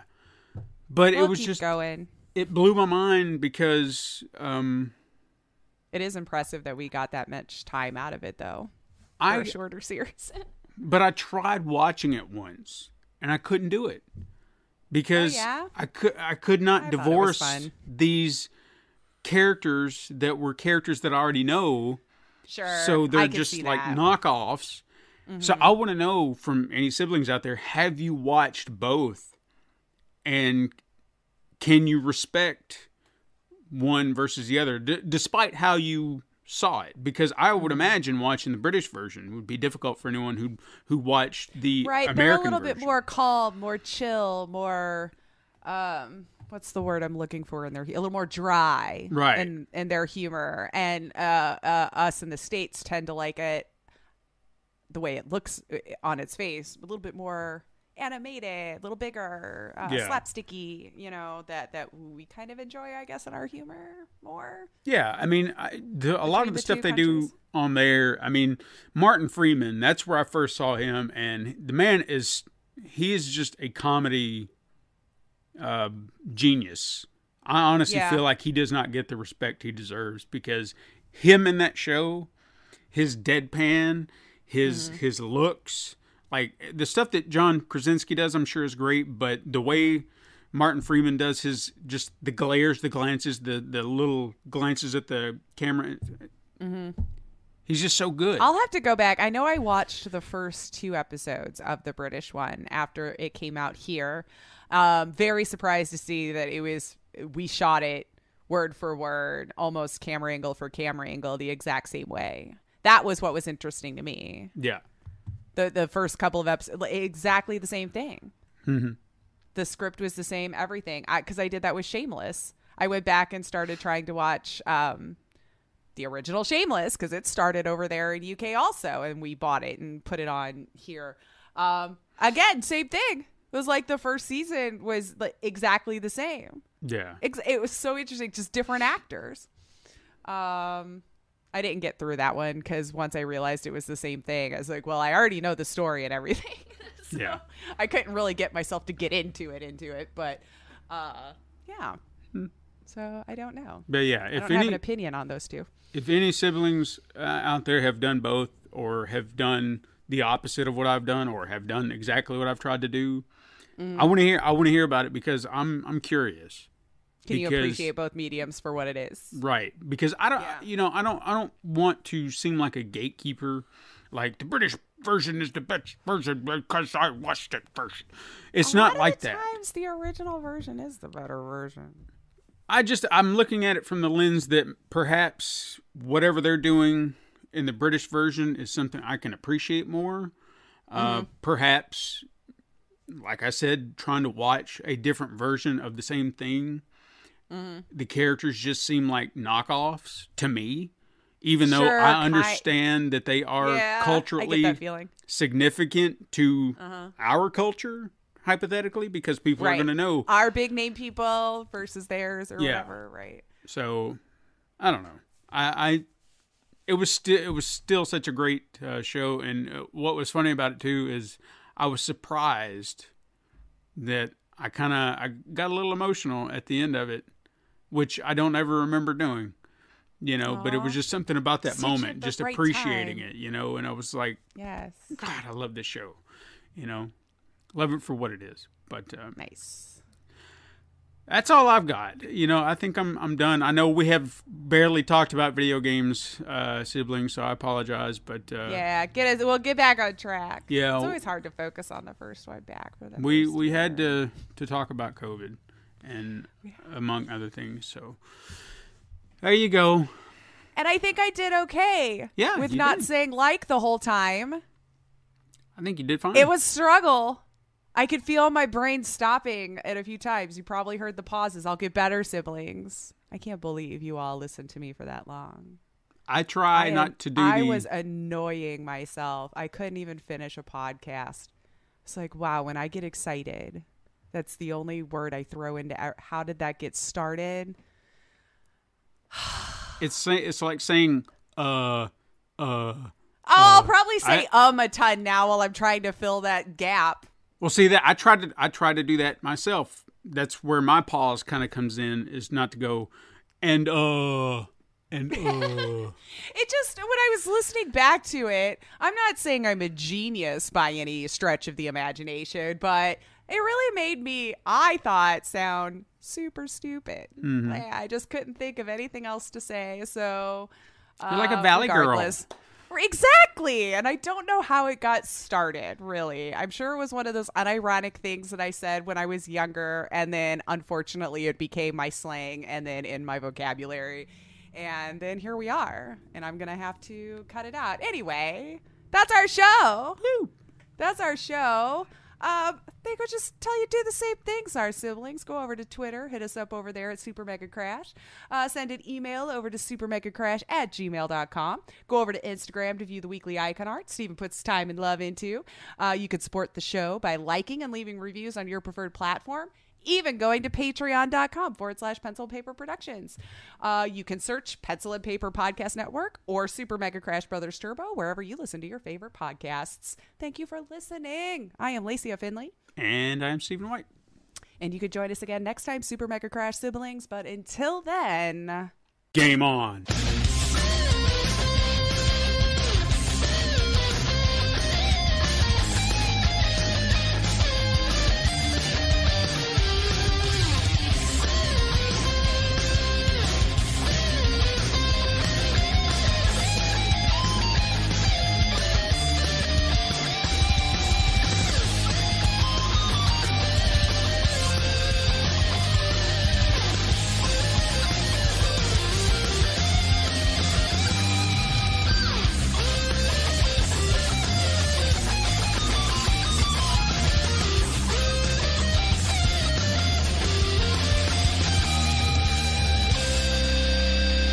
This has been a Pencil and Paper Podcast Network production.